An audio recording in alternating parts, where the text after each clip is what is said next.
আলহামদুলিল্লাহ, আলহামদুলিল্লাহ, আলহামদুলিল্লাহ। আল্লাহ পাক রব্বুল আলামিন কত প্রকার ফল পৃথিবীতে রেখেছেন দেখুন। অনেক প্রকার মরিচ রয়েছে পৃথিবীতে, অথচ এই মরিচগুলো আল্লাহ এর ভিতরে অনেক ঝাল দিয়ে দিয়েছেন, আবার সুস্বাদুও করেছেন। আমার এক বন্ধু জিদ করে মানুষের সাথে বাজি ধরে একটা মরিচ, পুরোটা মরিচই খেয়ে ফেলেছিল।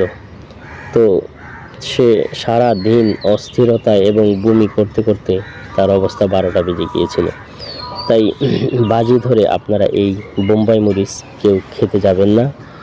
আর আল্লাহ পাক রব্বুল আলামিনের এই সমস্ত নেয়ামত দেখে শুকরিয়া আলহামদুলিল্লাহ বলবেন এবং পরিমাণ মতো খাবেন ইনশাআল্লাহ। আল্লাহ পাক রব্বুল আলামিন আমাদের সবাইকে